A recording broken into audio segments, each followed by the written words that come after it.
Hey guys, welcome to GJ Verse. This is me GJ. ഇന്ന് ഞാൻ കണ്ട പടം ചത്ത പച്ചയാണ്. ചത്ത പച്ച എന്ന് പറയുമ്പോൾ ടു ഓർ ഡൈ, മലയാളത്തിന്റെ ഒരു WWE വേർഷൻ. WWE ഒരു ഫുൾ ആയിട്ട് എടുത്ത് മലയാളത്തിലേക്ക് കൊണ്ടുവരുമ്പോൾ ഉള്ളൊരു വേർഷനാണ് നമ്മുടെ ഈ ചത്ത പച്ച സിനിമ. ട്രെയിലർ ചെയ്യുന്ന കാര്യങ്ങളിൽ നിന്നൊക്കെ ഇതിലെ ഗസ്റ്റ് റോളിനെ കുറിച്ചും എല്ലാവർക്കും അറിയാം.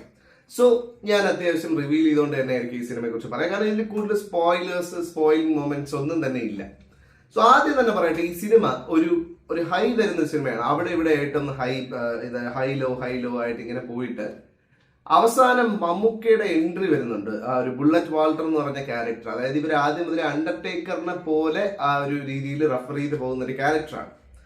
ബുള്ളറ്റ് വാൾട്ടറിനെ കുറിച്ച് അങ്ങനെ ഭയങ്കര സ്റ്റോറീസ്, ക്രിയേറ്റഡ് വീഡിയോസ് ഒക്കെ ഇങ്ങനെ ആദ്യം കാണിക്കുന്നുണ്ട്. അത് കഴിഞ്ഞിട്ട് ലാസ്റ്റ് ഈ ബുള്ളറ്റ് വാൾട്ടർ വന്നിറങ്ങുന്നതോടെ ഈ സിനിമ ഭയങ്കരമായിട്ട് കൈയടികളും ബഹളമാണ് ബുള്ളറ്റ് വാൾട്ടറിന്റെ വരവില്. പിന്നെ മമ്മൂക്ക ഇങ്ങനെ വണ്ടിയിൽ നിന്ന് ഇങ്ങനെ ഇറങ്ങി വന്ന് നിൽക്കുമ്പോൾ നമുക്ക് പഴയ സിംഗർ ഉദയഭാനുവില്ലേ, അതേപോലത്തെ ലുക്കിൽ ഒരു ചപ്പറാച്ചി വിഗും ഒരു കൂറ കർച്ചീഫും എടുത്ത് തലയിൽ കെട്ടി ഒരുമാതിരി കളസം പോലത്തെ ഒരു ഷർട്ടും ഒക്കെ ഇട്ട് അങ്ങ് ഇതിന്റെ കോസ്റ്റ്യൂം ഡിപ്പാർട്ട്മെന്റിന് തന്നെ പാളിയിട്ടുണ്ട്. അണ്ടർടേക്കറിന്റെ ഒരു വീഡിയോ എടുത്ത് കാണണം അണ്ടർടേക്കർ എങ്ങനെയാണ് ഡ്രസ് ചെയ്ത് വരുന്നത്. ഒന്നുകിൽ അണ്ടർടേക്കറുമായിട്ട് റെഫർ ചെയ്യാതെ ഒന്നും പറയാതെ ജസ്റ്റ് മമ്മൂക്കയുടെ ഒരു ക്യാമിയോ ഉണ്ട് എന്ന് പറഞ്ഞ് അവിടെ നിർത്തുക. ഇത് അണ്ടർടേക്കർ എന്ന് പറഞ്ഞാൽ WWE one of the legendary characters ആയിട്ടുള്ള ഒരു റെസ്ലറാണ് ഈ ഒരു അണ്ടർടേക്കർ. അണ്ടർടേക്കർ എന്ന് പറഞ്ഞ് വന്നത് മറ്റേ നമ്മുടെ ഭാരതചരിതം 3-ാം ഖണ്ഡത്തില് പീരങ്കിയിൽ ഉണ്ടയായിട്ട് അഭിനയിക്കുന്ന ശ്രീനിവാസനെ പോലത്തെ കോസ്റ്റ്യൂം ഇട്ടുകൊണ്ടാണ്. എന്നാ ഓക്കെ, കോസ്റ്റ്യൂം കുഴപ്പമില്ല, നമുക്ക് വിടാം, എന്തെങ്കിലുമൊക്കെ ആയിക്കോട്ടെ. പെർഫോം ചെയ്ത് പുള്ളി തകർക്കും നമുക്ക് വിചാരിക്കാം. കാരണം നമ്മുടെ ഹോസ്റ്റലറിലാണെങ്കിൽ ആ ഒരു ലുക്ക് ഭയങ്കര ഒരു വൃത്തിയായിട്ടൊരു ലുക്കായിരുന്നു. പക്ഷെ നല്ല പെർഫോമൻസ് കൊണ്ട് അപ്ലിഫ്റ്റ് ചെയ്തെടുത്ത ഒരു സീനുകളായിരുന്നു ആ ഒരു ഹോസ്റ്റലറിൽ നമ്മൾ കണ്ട. അപ്പൊ നമ്മളിങ്ങനെ നോക്കിയിരിക്കുമ്പോഴത്തേക്കും നമുക്ക് വന്നിട്ട് പെർഫോമൻസ് എന്ന് പറഞ്ഞു കഴിഞ്ഞാൽ വാ തുറന്നത് ഈ കൊച്ചി സ്ലാങ്ങിനെ ഭയങ്കര ഒരു വക്രീകരിച്ച് വൃത്തികേടായിട്ടുള്ള രീതിയിലാണ് പ്രസന്റ് ചെയ്തത്. ആ സിനിമയിലെ ബാക്കി എല്ലാവരും കൊച്ചി സ്ലാങ് പറഞ്ഞാണ് അഭിനയിക്കുന്നത്. അവരെല്ലാവരും അത് തന്മയത്വത്തോടെ കൈകാര്യം ചെയ്ത് പോയിട്ടുണ്ട്. മമ്മൂക്കയാണെങ്കിൽ നമുക്കറിയാം, പണ്ട് നമ്മുടെ ബ്ലാക്ക് എന്ന് പറഞ്ഞ സിനിമയിൽ ഷൺമുഖനായിട്ട് വന്നിട്ട് കൊച്ചി സ്ലാങ് നല്ല രീതിയിൽ കൈകാര്യം ചെയ്തിട്ടുള്ളതാണ്. അദ്ദേഹം എല്ലാ നാട്ടിലെയും ഭാഷ നല്ല രീതിയിൽ കൈകാര്യം ചെയ്യുന്നതാണ്. പക്ഷെ എന്തുകൊണ്ടോ ഈ ഒരു സിനിമയിൽ കുറച്ച് ഓവർഡു ചെയ്യാൻ പറഞ്ഞിട്ടുണ്ടാണ്, അല്ലാതെ അദ്ദേഹം അങ്ങനെ ചെയ്യാറില്ല. ആ ഒരു ഓവർഡു കാരണം ഭയങ്കര വൾഗറായിട്ട് തോന്നും. അതായത് ഞാൻ ഇത്രയും നാളും കെട്ടിപ്പടുത്ത ഒരു സാമ്രാജ്യം നിങ്ങൾ വന്ന് തകർക്കാൻ നോക്കണേനാടാ എന്ന് പറഞ്ഞിട്ട് ആ ഒരു ഡയലോഗിന്റെ പഞ്ച് ഏതെങ്കിലും കളഞ്ഞ് പിന്നീടുള്ള ഓരോ ആക്ഷൻസ് കാണിക്കലും, പിന്നെ ഒന്നാമത് എനിക്ക് തോന്നുന്നത് അദ്ദേഹം ചികിത്സ കഴിഞ്ഞ് വന്ന ഉടനെ അറ്റംപ്റ്റ് ചെയ്ത ഒരു സിനിമയാണെന്ന് തോന്നുന്നു. കാരണം ഭയങ്കരമായിട്ട് മെലിഞ്ഞ് ശോഷിച്ചുള്ള ഒരു അവസ്ഥയിലാണ്. പിന്നെ അത് നമുക്കറിയില്ല, ഒരു മനുഷ്യന്റെ കാര്യമാണ്. ബട്ട് സ്റ്റിൽ അദ്ദേഹം ആ ക്യാരക്ടറിന്റെ ലുക്ക് അദ്ദേഹത്തിന് ചേരുന്നില്ല. ഒന്നാമത്തെ കാര്യം, ഒരു റെസ്ലർ എന്ന് പറയുമ്പോൾ ഉള്ള ഒരു ഓറ മമ്മൂട്ടിയുടെ ഈ ഒരു ഡ്രസ്സിങ് സ്റ്റൈൽ വന്നപ്പോൾ ഫീൽ ചെയ്തില്ല. വേറെ എന്തെങ്കിലും ഒരു രീതിയിൽ ഭംഗിയാക്കി എടുക്കായിരുന്നു. നിങ്ങൾ ആ 18-ാം പടിയിലൊക്കെ കണ്ട പോലെ ആ ഒരു സ്റ്റൈലിലൊക്കെ ലുക്ക് അന്ന് ചെയ്തെടുത്തിരുന്നെങ്കിൽ സൂപ്പറായിരുന്നു. ഇത് ഉദയഭാനു വന്ന് നിന്നിട്ട് ശ്രീനിവാസൻ മറ്റേ പീരങ്കിയിലുണ്ടെങ്കിൽ ശ്രീനിവാസനായിട്ട് വന്ന് എന്തൊക്കെയോ കാണിച്ചിട്ട് അങ്ങ് പോയി. അപ്പോഴത്തേക്കും അതുവരെ ഹൈ ആയിട്ട് നിന്ന സിനിമ പെട്ടെന്ന് അങ്ങ് ലോ ആവുകയാണ്. പിന്നെ അങ്ങോട്ട് ഡ്രോപ്പാണ്. പിന്നെ ആ ക്ലൈമാക്സ് കൊണ്ടുവന്നിട്ട് അങ്ങനെ എന്തൊക്കെയോ കാണിച്ചിട്ട് ഒന്നും നോക്കേണ്ട പിള്ളേരെ ചത്താപ്പച്ച എന്ന് പറഞ്ഞ സിനിമ അങ്ങ് അവസാനിക്കുകയാണ്. സോ ഈ സിനിമയുടെ ഒരു ബേസിക് പ്ലോട്ട് ഞാനൊന്ന് പറഞ്ഞു പോകാം. അതായത് കൊച്ചിയിൽ സാധാരണക്കാരായി ജീവിക്കുന്ന കുറച്ച് ആൾക്കാർ, അവരുടെ ജീവിതത്തിൽ കടവും കാര്യങ്ങളും ഒക്കെ വന്നു കുറച്ച് പേര് ഈ ഗുണ്ടായിസവും റൗഡീസും ഒക്കെ ആയിട്ട് നടക്കുന്നവരാണ്.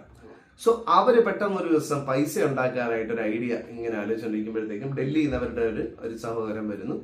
അവൻ ഇതിന്റെ ഈ റെസ്ലിംഗിന്റെ ബാക്ക്ഗ്രൗണ്ടും കാര്യങ്ങളൊക്കെ പഠിച്ചിട്ടാണ് വരുന്നത്. സോ അവൻ തിരിച്ചു വന്നിട്ട് WWE നമുക്ക് ഇവിടെ കൊണ്ടുവരാം, കോസ്റ്റ്യൂം ഗുസ്തി എന്ന് പറഞ്ഞിട്ട് ഫ്രൈഡേ ഫൈറ്റ് നൈറ്റ് എന്ന് പറഞ്ഞ് ഇവർ തുടങ്ങും. എന്നിട്ട് ആദ്യം ഫ്രീ ബിയറൊക്കെ ഓഫർ ചെയ്ത് പിന്നീട് അത് ഭയങ്കര ക്ലിക്ക് ആവുന്ന പരിപാടികളും. അതിൽ ഏറ്റവും എനിക്ക് ഇഷ്ടപ്പെട്ട പെർഫോമൻസ് വന്നിട്ട് അർജുൻ അശോകന്റെയാണ്. അർജുൻ അശോകൻ ഈ സിനിമയിൽ ശരിക്കും ഒറ്റയ്ക്ക് ഷോൾഡർ ചെയ്തുകൊണ്ട് പോയെന്ന് തന്നെ പറയാം. ഇന്റർവെല്ലിന് ശേഷം പിന്നെ റോഷന്റെ വരവോടുകൂടി ഇടയ്ക്ക് സ്ക്രീൻ സ്പേസ് ഒക്കെ മാറി റോഷനിലേക്ക് ഒരു ഇമ്പോർട്ടൻസ് വരുന്നുണ്ട്. ബട്ട് സ്റ്റിൽ ലുക്ക് കൊണ്ടും അഭിനയം കൊണ്ടും എനിക്ക് ഭയങ്കരമായിട്ട് ഇഷ്ടപ്പെട്ട അർജുനാണ്.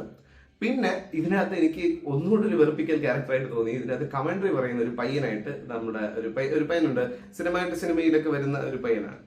അവന്റെ കമന്ററി ഭയങ്കര ബോറിംഗ് ആയിരുന്നു. വേറെ ഒരു ആക്ടറിനെ അത് കാസ്റ്റ് ചെയ്തിരുന്നെങ്കിൽ ഒരു പക്ഷേ കുറച്ചുകൂടി ഒരു ഇമ്പാക്ട്ഫുൾ ആയിരുന്നു.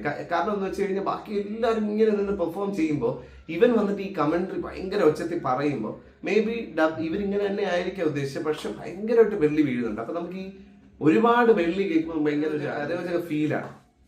ആ ഒരു അരോചക ഫീൽ എനിക്ക് തോന്നി. ആ ഒരു നടന്റെ ആക്ടിങ്ങിൽ അതും കൂടെയൊക്കെ ഒന്ന് ഒഴിച്ചു നിർത്തി കഴിഞ്ഞാൽ, അതായത് ഈ മമ്മൂക്കയുടെ ഈ ഗസ്റ്റ് റോളും ഈ ഒരു പയ്യന്റെ കുറച്ച് വെറുപ്പിക്കലും ഒഴിച്ചു നിർത്തി കഴിഞ്ഞാൽ പിന്നീട് അങ്ങോട്ട് ജം പെർഫോമൻസ് ആണ് എല്ലാവരുടെയും ഇത് വന്നിട്ടുള്ളത്.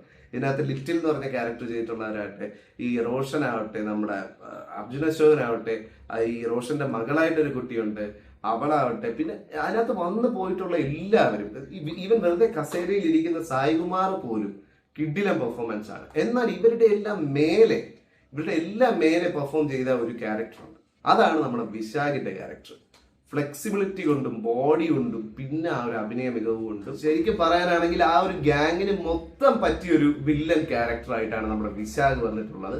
ആൻഡ് അഭിനയിച്ച് പൊടിച്ചടുക്കിയിട്ട് പോയിട്ടുണ്ട്. സോ മൊത്തത്തിൽ പറയുകയാണെങ്കിൽ ഈ സിനിമ ഒരുപാട് ഹൈ മൊമെന്റ്സ് തന്നിട്ട് ഇടയ്ക്ക് ഒന്നോ രണ്ടോ ഒരു ലോ ആയി പോയിട്ട് ക്ലൈമാക്സിൽ ആ ഒരു ക്യാമിയോയോട് കൂടി ഭയങ്കരമായിട്ട് ഡ്രോപ്പ് ഡൗൺ ചെയ്തൊരു സിനിമയാണ്. ശരിക്കും ഇവര് ഒന്നുകിൽ മമ്മൂക്കയെ ശരിക്കും അണ്ടർടേക്കറിനെ പോലെ തന്നെ ഡ്രസ് ചെയ്ത് പ്രസന്റ് ചെയ്തിരുന്നെങ്കിൽ ഭയങ്കര ഒരു ഓറയായിരുന്നേനെ. ഇത് കൊണ്ടുവന്നിട്ട് ഒരുമാതിരി നൂഡിൽസ് പോലത്തെ വിഗും വെച്ച് മീശയും താടിയും എല്ലാം കൂടെ ചെമ്പിപ്പിച്ച് പിന്നെ ഡയലോഗ് കൊണ്ടുവന്നിട്ട് ഭയങ്കര വൃത്തികെട്ട രീതിയിൽ കൊച്ചി സ്ലാങ് അവതരിപ്പിച്ച് ബോഡി ലാംഗ്വേജ് മോശമാക്കി ഇങ്ങനെ മറ്റേ ബസൂക്കയുടെ ലാസ്റ്റ് ബസൂക്കയിലാണെങ്കിൽ ഒരു പ്രാന്തൻ ക്യാരക്ടറാണ്, അപ്പൊ അതങ്ങനെ ചെയ്യാം, കുഴപ്പമില്ല. ഇതിൽ വന്നിട്ട് അതേപോലത്തെ ആക്ഷൻസ് ഒക്കെ കാണിച്ചു തന്നപ്പോഴത്തേക്ക് നമുക്ക് മൊത്തത്തിൽ ഭയങ്കര ലോ ഫീൽ ചെയ്തു. കളങ്കാവൽ പോലെ ഒരു കിടിലം സിനിമയിൽ കൂടെ അടിപൊളി അഭിനയം തന്നു നിൽക്കുന്ന മമ്മൂക്കെ പെട്ടെന്ന് കൊണ്ടുവന്ന് ഇവിടെ ഇതിൽ ഇങ്ങനെ കാസ്റ്റ് ചെയ്തപ്പോഴത്തേക്കും ഒരു ഭയങ്കര മിസ്കാസ്റ്റ് ആയിട്ട് ഫീൽ ചെയ്തു പോയി. ബട്ട് എനിവേസ് ആ ഒരു സംഭവം ഞാൻ മാറ്റി നിർത്തുകയാണ്. ഈ ഒരു പയ്യന്റെ വെറുപ്പിക്കൽ മാറ്റി നിർത്തുക, അതെല്ലാം മാറ്റി നിർത്തി കഴിഞ്ഞാൽ ഈ സിനിമ ശരിക്കും ഒരു കിടിലം സിനിമയാണ്. ബട്ട് ഇത് തിയേറ്ററിൽ തന്നെ ആസ്വദിക്കണം കേട്ടോ. നിങ്ങളൊരു OTT ഒരു ചെറിയൊരു മൊബൈൽ സ്ക്രീനിൽ കാണുമ്പോഴോ അല്ലെങ്കിൽ വീട്ടിലെ അറ്റ്മോസ്ഫിയറിൽ കാണുമ്പോഴോ നിങ്ങൾക്ക് ഇത് ഇഷ്ടപ്പെടണമെന്നില്ല. ചത്തൊരു ക്രൗഡിന്റെ കൂടെ കാണുമ്പോഴും ഇത് ഇഷ്ടപ്പെടണമെന്നില്ല. ബട്ട് അടിപൊളിയായിട്ട് കൈയടിച്ച് വിസിലടിച്ച് സിനിമ എൻജോയ് ചെയ്ത് കാണുന്ന ഒരു ക്രൗഡിനോടൊപ്പം ആണെങ്കിൽ നിങ്ങൾക്ക് ഈ സിനിമ ഒരു ഉത്സവം പോലെ ആഘോഷിക്കാം. കാരണം അത്രയ്ക്ക് ഹൈ മൊമെന്റ്സ് ഉണ്ട്, റെസ്ലിംഗ് മൊമെന്റ്സ് ഉണ്ട്.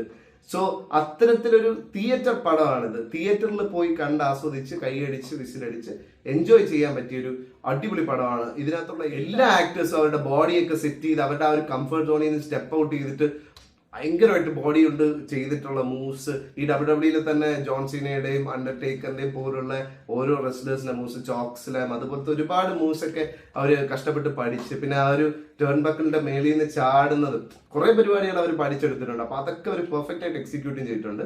സോ മൊത്തത്തിൽ എനിക്കൊരു നല്ല എക്സ്പീരിയൻസ് ആയിരുന്നു ഒരു സിനിമ തന്നത്, എക്സെപ്റ്റ് ഫോർ ദ ക്ലൈമാക്സിലെ ആ ഒരു ഡ്രോപ്പ്. സിനിമയ്ക്ക് ഒരു റേറ്റിംഗ് കൊടുക്കാനാണെങ്കിൽ ഒരു 5 ഒരു 3 ഒക്കെ കൊടുക്കാൻ പറ്റിയ ഒരു സിനിമയാണ്. കാരണം അത്രയ്ക്ക് എഫേർട്ട് ഇട്ട് അവർ അടിപൊളിയായിട്ട് ചെയ്തിട്ടുണ്ട്. ബട്ട് സിനിമ ഭയങ്കര കിടിലമാണോ അല്ല, but still it's A good movie. അങ്ങനത്തെ ഒരു സിനിമയാണ്.